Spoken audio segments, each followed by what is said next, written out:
I instantly fell to my knees in front of him. And I knew that I was falling in the presence of God. Crystal McVeigh wasn't having a dream. She had died and says she woke up in heaven. And it was this God that I had run from my whole life. Her journey away from him began when she was molested at 3 years old. I grew up believing that I was disgusting and broken and filthy. Crystal went to church with her mother. When she was 8, she accepted Christ and was baptized. She hoped that would cleanse her from the guilt and shame of being molested. But the abuse continued until she was 12 years old. I decided that there were two options. Either one, there was a God and he didn't love me for whatever reason, because he hadn't stopped the things that had happened in my life, he hadn't saved me, or two, there was no God. In her teen years, Crystal started using drugs and alcohol and was promiscuous. By the time she was 21, Crystal was a divorced mother with 2 children. Finally, at 28, she settled down and married Virgil, and they had twins. 10 months later, in December 2009, doctors performed a routine procedure that triggered pancreatitis. She had complications and ended up with a 110-degree fever. Her mother, Bonnie, came to the hospital. She didn't look right. She looked swollen to me. They had put her on a pain pump. I felt very calm and very peaceful. And I remember opening my eyes and seeing my mom sit at the chair at the foot of my bed. And I told her that I loved her. Mom, I love you. She felt cold. And when I looked up, her lips were blue. And she wasn't breathing.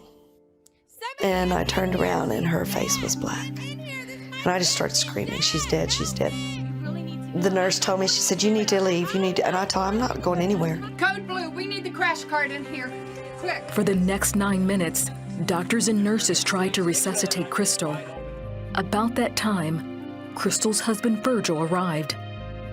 Everything went through my mind. I didn't know if she was alive, I didn't know if she was dead. I know why they didn't want me in there. It's violent. And so her 9 minutes in heaven were my 9 minutes in hell. While the team worked to revive her, Crystal says she was in heaven. The first thing I remember becoming aware of was that I was still me. And I was still the me who had just told my mother that I loved her and died. And I was very aware of the fact that I had just died. But I was also the me that had existed from the moment that God had created me. The light came to me as if I was in the middle of the tunnel, yet it went on for eternity. I remember being so at peace and so bathed in this light and this love. She knew she was in the presence of God.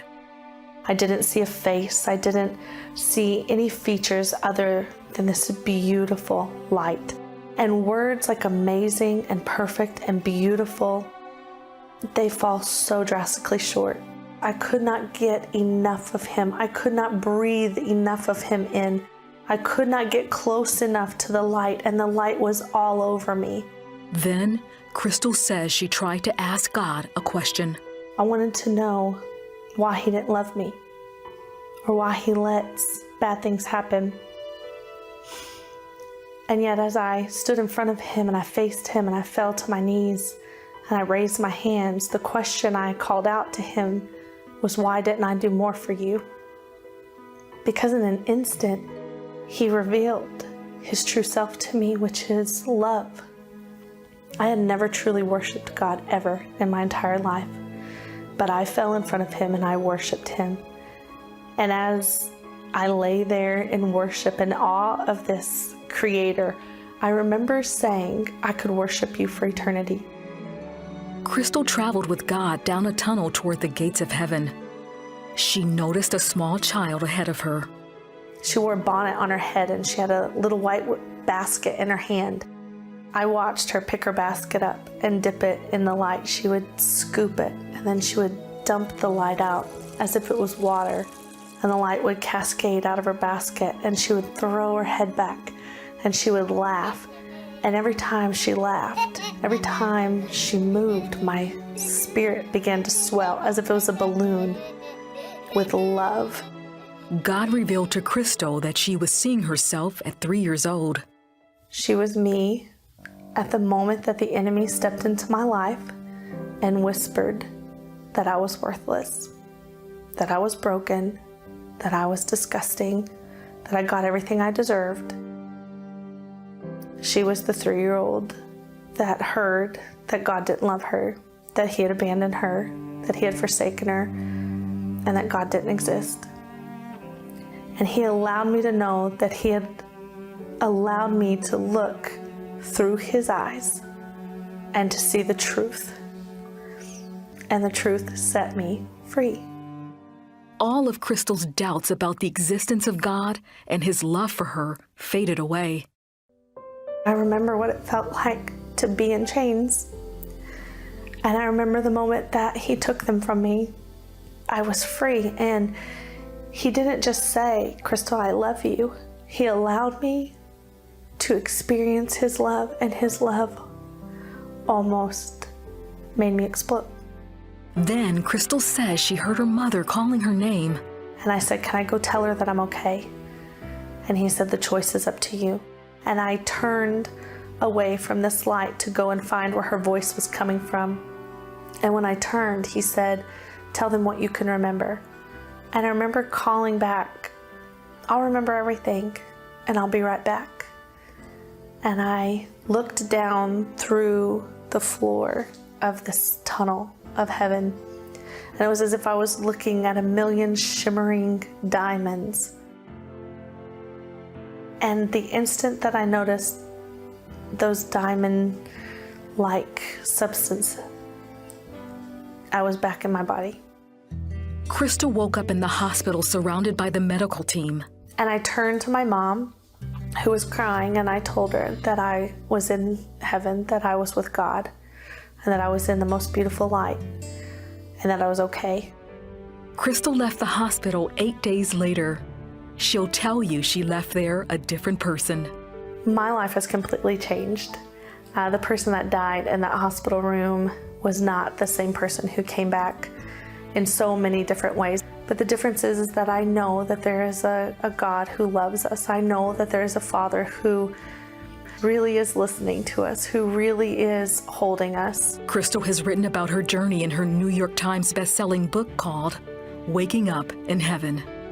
People often ask me, "What is your message? What message did he send you back with?" And it is so simple, that it just doesn't matter who we are, where we've been, what's been done to us, what we've done, that his love is so vast and so great that it encompasses everything. And that we have that love not for anything that we've done to deserve it, but because he finds us worthy and because he gives us the choice to choose him. Brittany Baconhaster was a precocious 3-year-old. She knew Bible scripture. She was singing in church all by herself. Just loved life, full of life. That all changed one morning when her mother Jamie heard a strange noise coming from Brittany's room. Like a gurgling, like a can't breathe, struggling noise. I immediately just picked her up and said, "Oh God, touch her." Brittany was having a grand mal seizure. Her parents rushed her to the doctor, and Brittany was diagnosed with epilepsy, a condition all too familiar to Jamie. I understood it because I had them myself. So I thought she'd be just like me. I'd get her on medicine and everything would be all right. It wasn't that simple. Brittany's doctor started her on the first of many medications, but the seizures just got worse. She couldn't sit up and she couldn't look at me to focus. And when I call her name, she was just totally out of it, just totally gone. As a mother, you feel so responsible. They're your flesh. They've lived in you. And when she would pull at me to help her, and I couldn't, I blamed myself a lot. I thought, I've given my daughter this sickness. Over the course of the next 2 years, Brittany's illness took its toll on her parents. Physically, spiritually, mentally, emotionally, even financially. One bottle of medication would cost $50 and we couldn't afford it. She needed 24-hour-a-day care. I mean, it didn't matter if it's night or day, the seizures continued. Brittany had to wear a helmet to protect her head from injury, while her parents turned to God's word for comfort. God gave me my promise. In Psalms 37, 4 and 5, he said, "Delight thyself also in the Lord, and he shall give thee the desires of thine heart." God said, don't look at what you see, look at what you don't see. Tell me and speak what you want. I put her in the car and I started down the road, and I ended up at a school playground. And I said, God, that's what I want. I want my little girl back, normal, like those kids I see that's running and playing. And he said, it will come to pass. The doctors, on the other hand, gave a different report. She had been in the hospital for almost 3 weeks, and they had tried everything. They ran one more brainwave, and they said her whole brain's seizuring. So we can't even take out the part of the brain or put a shunt in or to help her. There's nothing else we can do. They just said, just let her go home where she'll be more peaceful in her own bed. I just knew she was close to death. And I thought, Lord, it's not time because you said that you would bring it to pass. Jamie spent a sleepless night praying for her daughter's recovery. That morning, Brittany began to speak. She kept saying, Jesus, Jesus.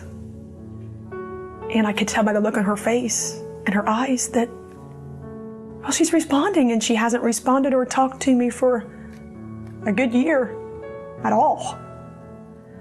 So, when she could look at me and describe Jesus, with eyes like fire and the bright lights and the angels, you could tell a 5-year-old child that. I knew that she had encountered Christ. When they took Brittany back to the doctor, they were amazed. They just looked at her and pretty much just said the same thing, that we see the healing in her eyes. And they knew that one of the nurses said it's a higher power. And I said, yeah, it's Jesus, he healed her. A couple of months after Brittany was healed, Jamie began having headaches. My doctor thought it was just the stress I went through. But every time I'd take my medicine, my headaches would be stronger. Jamie's neurologist performed an EEG and found out why. He said, a miracle's taken place. Your brainwave's now clear. Would you like to come off your medicine? And sure enough, I did. And I have been seizure-free and drug-free for 18 years. Brittany is now in college, studying to be a psychologist. She still loves to sing in church. The Lord is my helper. I will not fear. And she still remembers her encounter with Jesus Christ. Just had the glory of God shone upon him, and the angels were all around him, front, behind, everywhere. There was angels, and it was just wonderful. You just felt so peaceful and so at ease, and all I can say is there's nothing like it, and I've never experienced anything like it on this earth. Today, both Brittany and her mother are completely healthy. I had heard from God, and God kept his promise. And he will, and he does. I always felt different being a Muslim, but it was kind of a good thing. It always gave me the confidence that I was following the right faith. I always believed that Allah was God, but growing up in high school, I wanted to have fun like I saw everybody else having fun. And it's like, what's fun about not smoking pot? What's fun about not drinking? What's fun about not partying? It's like what everybody does to have fun, and it's fun. So I wanted to do that. And later on, when I become a parent and I'm raising children, then I'll be a good Muslim. I always had a love for music, and I had a passion for music. I really, really wanted to just do something in the music business, something in the music. I just had a love for it. The day that Eddie met me, the Lord spoke to him and said, I want you to take Khalid on the road with you. I'm going to save him. And it's kind of funny because it was right after 9/11 had happened, and Eddie was not trying to take no Muslim into his, to his ministry. I thought this was my big break. I thought it was my chance to be I could care less about Jesus, but I wanted to learn what I could from Eddie and then just go and do my own thing. First place we went to was Nashville, Tennessee. My friend David got bitten on his hand by a bug or an insect or something, and his hand starts swelling up, and I was thinking maybe we need to get some type of cream or go to a doctor or something. It didn't look like it was getting any better. The mother of the house we're staying with came up to David and said, you know, I'm gonna pray for you. I wanna believe that God will heal your hand, that Jesus is gonna heal your hand. And I thought, this lady has gotta be out of her mind.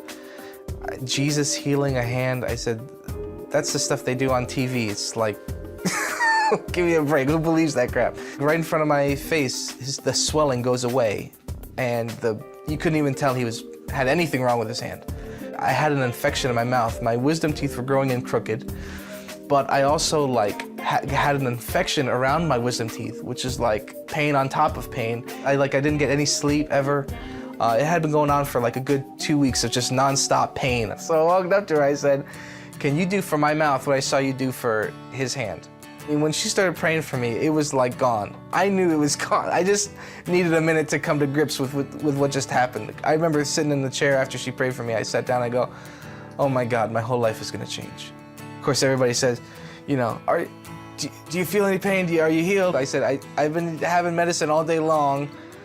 Just let me go to bed. I'll sleep on it and I'll tell you in the morning. So I ran downstairs and they had these sugar molasses cookies, and I started shoving them in my mouth, you know, letting it marinate and trying to push it around in there, trying to agitate it, get the pain working. And there was absolutely no pain, and I began to really start freaking out. I started punching myself in the face, trying to make some type of pain in my teeth and my face. And I realized that Jesus was God.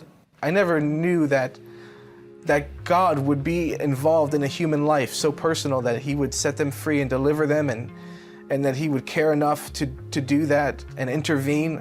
It was a month after I got healed.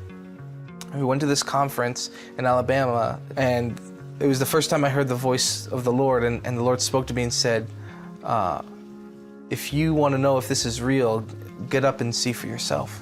I just lifted my hands and I closed my eyes and I just said, okay, Lord, just show me whatever you want to show me. And they began to pray for me, and my knees just turned like rubber, and I just fell and hit the ground.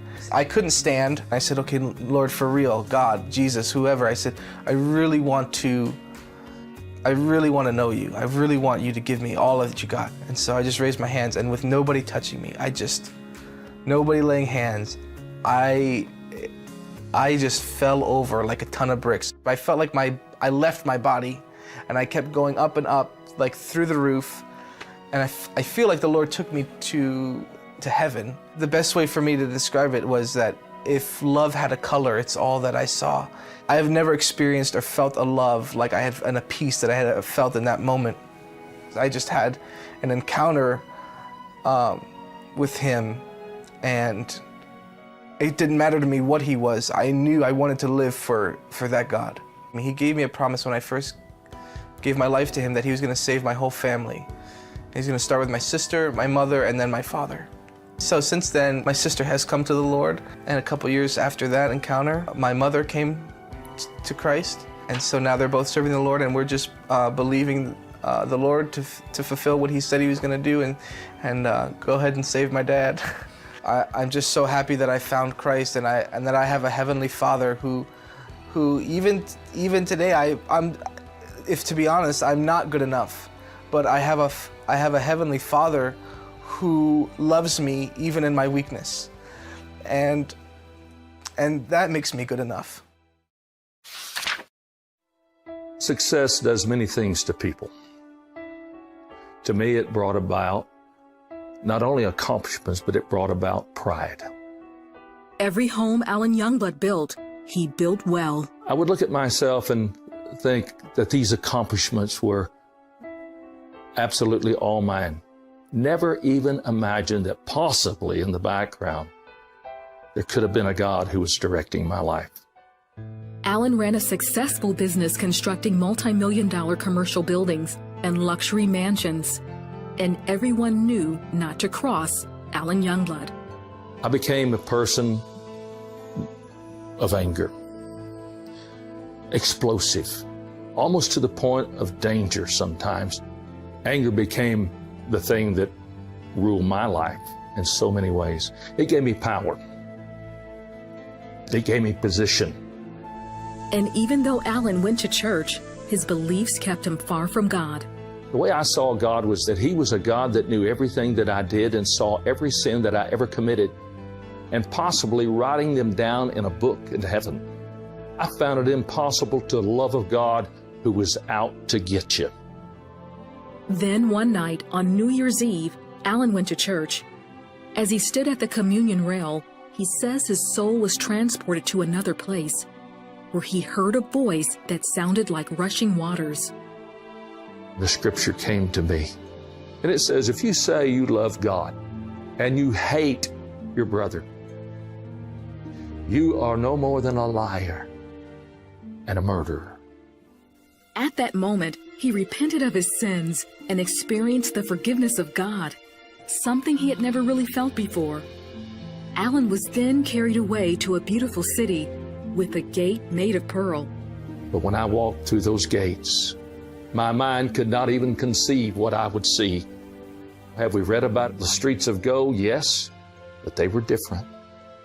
They were suspended like a mighty highway with no visible means of suspension. As I neared that area, I saw cascading out of the throne of God a massive waterfall from which I believe flows the river of life. Then Alan says he saw a friend named Jerry. Jerry had died years earlier in a fiery plane crash, but here in his vision, Jerry appeared normal, wearing a blue suit. He turned and he held his hand and pointed toward the top of the platform of the throne of God. I thought, oh, am I going to see God? A few moments later, Alan says he was standing as he had been at the front of the church. Alan's wife, Barbara, remembers what happened. I didn't know what he was doing. It was, troubled me. I thought, oh my goodness, this is embarrassing. He's gone to sleep. I said, honey, I did not go to sleep. And I can't tell you what happened to me until some other time. For days after his heavenly encounter, Alan continued to be affected by what he remembered. His whole attitude was one of softness. The hard look that he had was gone. Alan began to speak publicly about his experience in heaven. At one meeting, he saw the widow of his friend Jerry, the man in the blue suit that he had seen in heaven. As Alan described the scene, Jerry's widow spoke up. She revealed she had given the blue suit to the funeral director to put into the coffin, even though her husband's body had been so badly burned. That suit was the same suit Alan says he saw Jerry wearing in heaven. That's when Alan realized why he had seen his friend in heaven.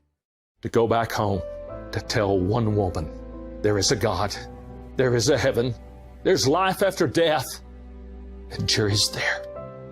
Alan continues to tell others that heaven is real in a new book called Voice of Many Waters. God's greatest desire is that you know who He is and how He is and how much He loves you. It's impossible not to fall in love with Him when you really begin to have that relationship, the greatest relationship you will ever know. In September 1996, Hurricane Fran slammed into the Carolinas. In the storm's aftermath, Georgia power worker Rick Moncrief was assigned to clear downed power lines in North Carolina. He was on a rooftop trying to pull a line from under a fallen tree when the line snapped. He fell backwards and landed headfirst on the concrete driveway. He was flown to Duke Medical Center. His wife Donna was told to prepare for her husband's funeral. I felt a lot of fear, and I felt concern, and I had every scenario going through my brain. How am I going to raise 3 daughters by myself? I'm too young to be a widow. You name it, those kind of thoughts came through my head. Rick had several broken ribs, and his brain was hemorrhaging. 10 minutes after he arrived at the hospital, he slipped into a coma. He was hooked up to a breathing machine and all kinds of machines, and so I just looked at him, I was like, I was in shock, I think. I couldn't believe that he was laying there. And the doctors were just saying that it was a wait-and-see game. They didn't know. I believed in prayer, and I knew that Jesus was the healer. In my own strength right that moment, I didn't have that strength in myself to pray. And so I had believers and friends who were praying for me, as well as for Rick, that we would, that we would be able to come through this. The prayers continued, and by day 5, Rick was still unresponsive. At least it appeared that way. I was taken into the throne room of God. It was more real than you are. It was so real, and everything was just so white, whiter than white. And I was on my belly, on my face before the Lord, and I saw his feet. His feet is fine burned brass. I didn't see his face, but he asked me, what do you want to do? And I kept hearing the scripture over and over, whose report will you believe? Will you believe the report of the Lord or believe the report of the doctors? And I said, I want to live. I want to live and declare the word of the Lord. And he stood up and he clapped his hands and he said, that's enough. And when he said, that's enough, I began immediately to come out of the coma. His doctor said Rick would never be the same again. Rick and Donna believed differently. She said, well, you're the most luckiest person in the world now that you ever came out of this coma. And you recovered from this fall a little bit, but it'll be 60 months minimum, which is 5 years, before you will ever be 40% back. And I told her, I said, no, ma'am. I said, I don't mean any disrespect at all to you, but I said, it's not going to take that long. The Lord's going to do a quick work. During rehab, Rick says he read Psalms in the Bible, and he and Donna joined their friends and family in prayer. I was believing for the healing, and my friends were believing for the healing, because we believe by his stripes we are healed. Each day, his health improved, and after just 27 days of rehab, Rick had a 95% recovery. When I came back to work at the power company in the early part of 1997, I came back to work full duty. The faithfulness of God comes to my mind, that our God, at the immediate cry of our heart, will hear us, and he listens, and he's faithful. The great doctors at these two great hospitals did all they could do, but it was the Father's love. It was his grace. It was his compassion on me to allow me to live today and live these 18 years since this has happened. Rick later retired from the power company and became a pastor. He cherishes every moment he has with his wife and family and says he doesn't let a day go by without giving thanks to God for his miraculous healing. Every day is an incredible day. Every day is just, there's always a lot to be thankful for. I'm just thankful that I feel better today than I did yesterday. I'm thankful today that I'm able to stand up. I'm thankful today I don't have a massive headache this morning. I'm thankful today that I'm able to breathe by myself without a machine. I'm just thankful.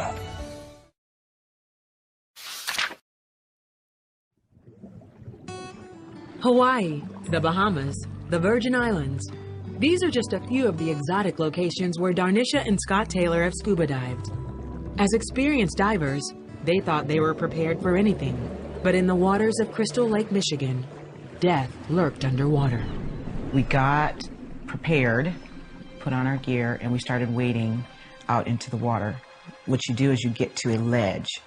At the ledge, it drops down 50 feet. Scott and Darnisha explored the bottom of the lake for 30 minutes. The ledge is your marker. If you stay on the ledge, you're always in the right place, basically. But this day, we lost track of the ledge. And so my husband turns around to me, looks at the compass again to try to get a bearing. And when he looks at me, he sees that my equipment is not working, that I've got bubbles coming out of air escaping from someplace. When I saw the small stream, constant stream of air bubbles coming off her air hose, not her breathing air hose, the hose that connects to her BC or buoyancy control vest. And so he gestured to me to ascend to the surface so that I could fix my coupler And then I could also kind of see where we were in the lake. Darnisha surfaced while Scott waited for her 50 feet below. So I was trying to fix the coupler and it would not reattach. If you know anything about scuba diving, you know that you add extra weight in order to be able to stay on the bottom. So I was carrying at least probably 50 to 70 extra pounds of weight. And I was fighting against that to stay on top of the water. At that time, I tried to start a clock in my mind to know that she's going to do a safety stop, which is between 3 and 5 minutes, is standard in diving.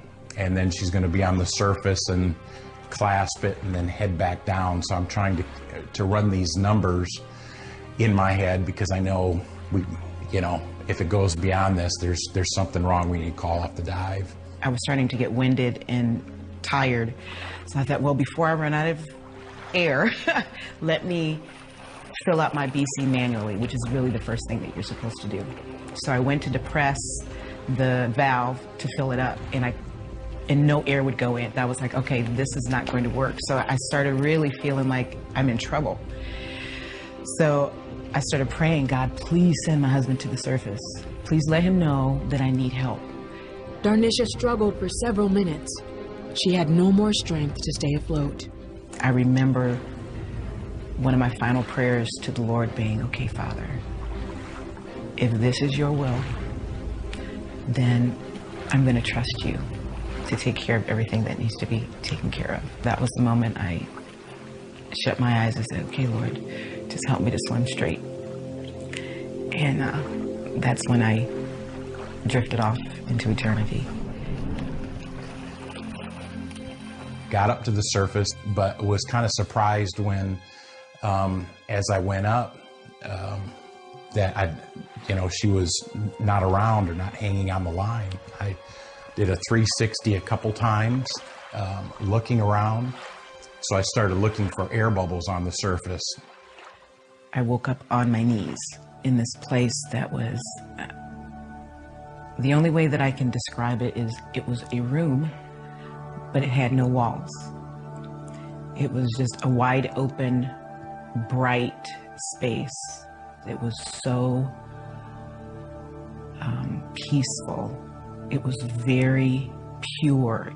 In the distance, I could tell there was this great destination, this gateway, this place that people were entering into. I remember feeling like I was home, even though it didn't necessarily look like my house. It was a place that I knew I was welcomed. Darnisha saw other people in her vision, and one of them in particular caught her attention. We didn't talk, though, but we communicated. And it was as if she was asking me, are you coming? And I didn't know what to say. The anxiety started increasing there a little bit more. I started doing a spin. I started yelling her name out. Scott finally saw his wife. She was 200 yards away. He swam toward her. I kept popping back up to the surface to adjust my bearings to make sure I was swimming in that direction. By the time Scott reached Darnisha, she was sinking to the bottom of the lake. Everything went black. And I started reacting like, what just happened?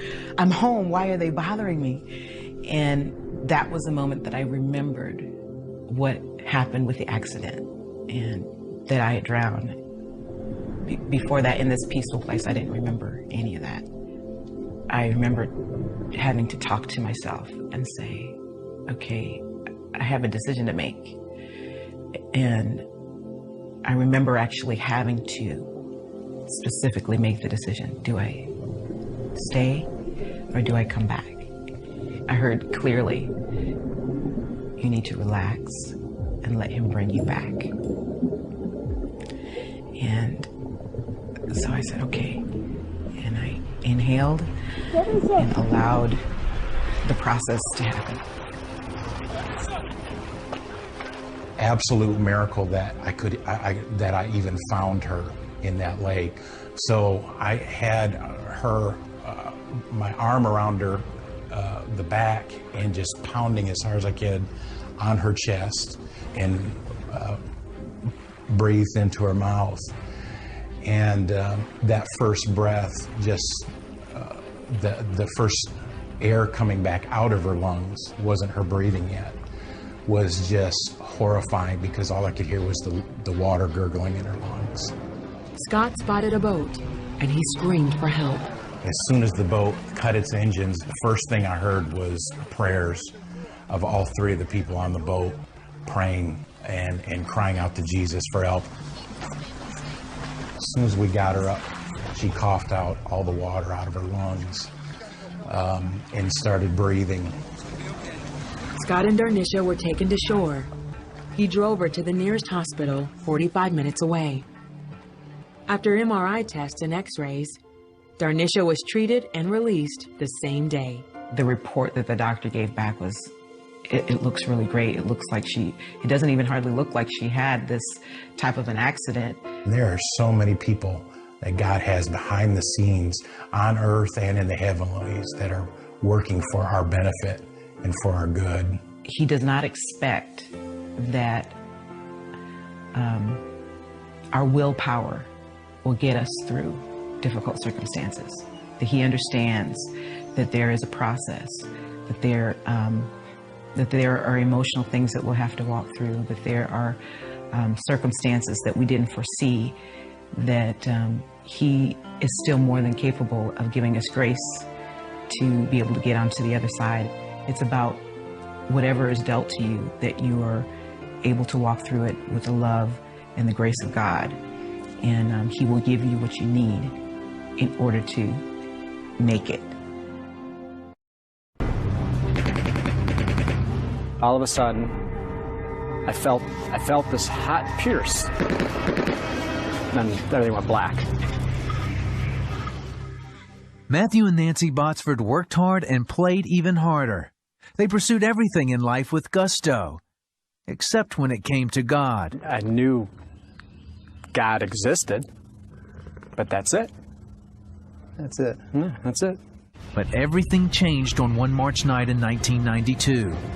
Matthew and two sales associates were in Atlanta on business. They had just left a restaurant and had gone outside to catch a taxi when suddenly...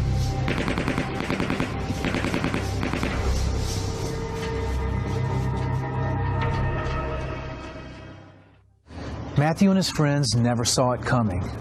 A group of men behind them were arguing when three of them pulled out 9mm Uzis and started shooting. One of Matthew's friends took a bullet to the head and died instantly. The other one was unharmed. Matthew was also shot in the head, and he too died. Utter blackness. Incredible fear. I went to a place, what I believe was hell. It was void of anything good. Icy cold beyond anything words can describe. And this hand came down towards me. And as it did, it brought warmth, just flooding this room, this area that I was in, with this brilliant white light. And then I felt this motion. I was being pulled upwards. I heard this voice, and it said, "It's not your time." Matthew was resuscitated on the scene and taken to Piedmont Hospital in Atlanta. Nancy flew in from their home state of Michigan. Her first meeting with the doctor was devastating. He said, if he makes it through the night, there's a 30% chance to get through the night. After that, he'll probably be in a wheelchair. And they didn't know with the brain injury that if he'd be a vegetable or not. At that point, they didn't know. And he says, and he might even have to be in an institution. Nancy took a walk down a corridor to clear her head. In front of me, I just started seeing this blackness. I just got the horrible news of Matthew, and it was just incredible. And this blackness just started getting in front of me, just getting bigger, and I just felt myself falling into this blackness. I had no control. I was just losing it. And that's when I felt this heavy hand on my right shoulder, and there was nobody there. And right then I knew it was Jesus.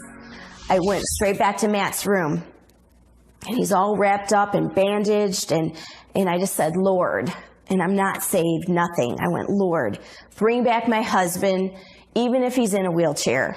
It doesn't matter, but bring back who he is, who his heart is, who his personality is. I promise I'll stay with him. That promise would be tested. Matthew was in a coma and flatlined several times. Nancy lived hour to hour, as it seemed that one crisis followed another. But with every crisis came a glimmer of hope. It seemed like every situation, it would be critical, and then things would turn around. He was put on a kidney dialysis. They said, oh, he'll be on this for 3 weeks, 3 days. Things turned around. After 27 days, Matthew awoke from his coma. It was incredible. It was like being reconnected. But as soon as that connection, and he woke up, I said, that's it. So the whole focus was now to get him on his feet, to go against the odds that he's going to be in a wheelchair, he's going to an institution. The left side of Matthew's body was paralyzed. But even worse, the damage to his brain affected his ability to think and perform even the simplest of tasks. They returned to Michigan, where Matthew started rehab, trying to rebuild his body and his mind. The rehab was painful. I mean, physically it was painful. Cognitively it was painful. I mean, I remember I would do simple things like run through the alphabet in my head, you know, make sure I could go from A to Z.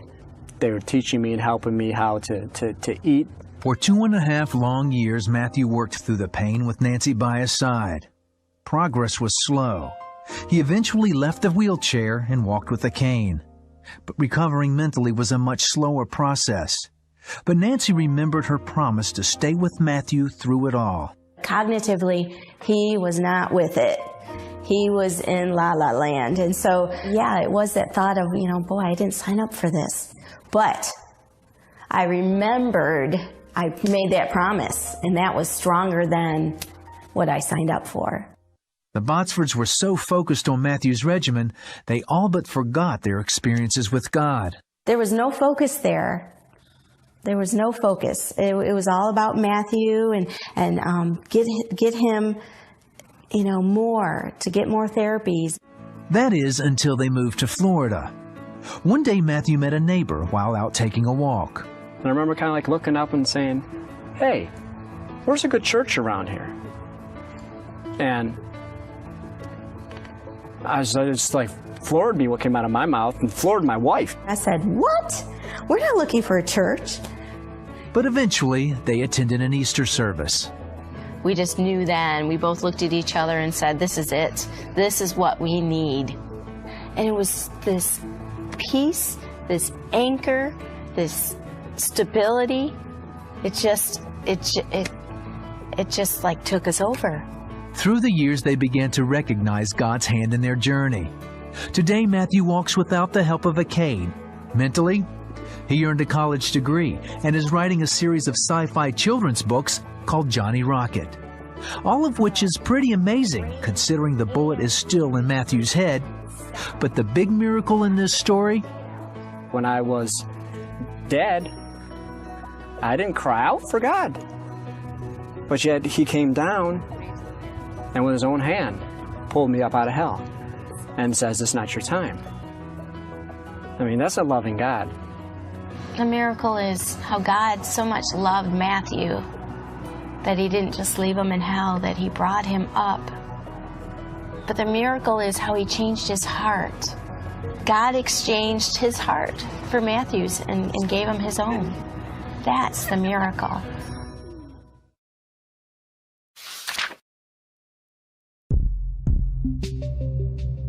September 25th, 2012.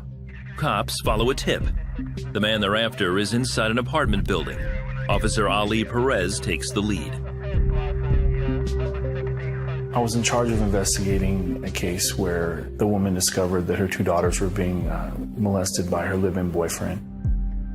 As they approach, the suspect, Daniel Witzak, is waiting, armed with a high-powered rifle. He won't come to the door. Sheriff's office, open up! I mule kick the door. The door goes flying open, and I take one step, and he opens fire. First round hits me in the left arm, right here, right in the middle of my arm. Officer Perez and his partner return fire. The suspect is wounded but keeps shooting. Perez can't find cover. He takes more hits before he and the shooter empty their clips. It's a race to reload. I was having a very hard time coming to terms with the fact that this is where I was going to meet my end, that I was going to die right here, and I knew it, and there was nothing I could do to change it. And I expect a bullet to the head any moment, and that's when the miracle happens. Our Lord and Savior, Jesus Christ, was there. I didn't see him appear, but he was in between us. He was already there when I raised my eyes, and it was magnificent. I knew one or two things was going to happen. Either one, I'm going home to the Lord, or two, I'm going home to Gracie and the kids, and either one is a win. And I said, Lord, I trust you completely. What do you want me to do with this guy? And I watched him. He picked up the feather that was in the ink bottle, and he wrote. And then he put the feather back in the ink bottle. And this note, it was the size of a 3x5 index card. It flies off the desk like a leaf in the wind, and I watched it with my eyes. I tracked it with my eyes, and then I came down here and it landed right here on my vest. I pick it up and I read it, and it says, I want you to bless him. Now this, keep in mind, this is a guy that just ripped my arm almost completely off, shot a hole through my body, shot the supervisor, horribly molested these two little girls. Jesus didn't say reload and finish the job. He said, I want you to bless him. So I looked right at the bad guy and said, God bless you, brother. Officer Perez sees more visions before noticing Witzak staring at him. Looks at me and he asked me, would you like to crawl out to your friends now? Real, almost, his mannerisms changed. Now up to this point, I don't know if he sees Jesus or not. I have no idea, I don't know. So I said, yes. I said, yeah, I'm ready to go. Witzak helps Perez towards the front door. By now, a backup team has arrived and they start firing. Witzak retreats. Perez is left alone. And then, the door opens on its own. I'm in no condition to open doors and turn handles and do all this stuff. Bad guy never made it to the door. Rescue team's at the bottom of the stairs. They never made it to the door. How did the door get opened? God opened that door. Officer Perez crawls to the doorway and a member of the rescue team carries him to safety. Witzak eventually surrenders and is taken into custody, while Perez is taken to the ER to fight for his life. Doctors tell his family he has no chance of survival. Everybody dropped on their knees right there and started praying, and not just at the hospital, but at the Santee station and at stations all across the county. Everybody got on their knees and prayed because the word went out like fire. And I'm alive because of the power of prayer. After 27 surgeries and hours of grueling physical therapy, Officer Perez testifies at Witzak's trial. He takes the opportunity to extend grace to the man who tried to kill him. Daniel Witzak is currently serving a life sentence. Ali Perez is medically retired and continues to recover. But he says he's gained far more than he's lost. I got to spend 3 minutes with Jesus before my day of judgment. And if I got some cuts and bruises along the way and I lose the use of my arm, it was worth it. Every heartbeat and every breath is a gift from God. Oh, I am so thankful. I am thankful to be here. I'm thankful for the opportunity to testify to people that He is true, that God is real, that Jesus loves us so very, very, very much. And there's an opportunity that we got to, before it's too late, get on our knees, humble ourselves before Him, and get right with the Lord.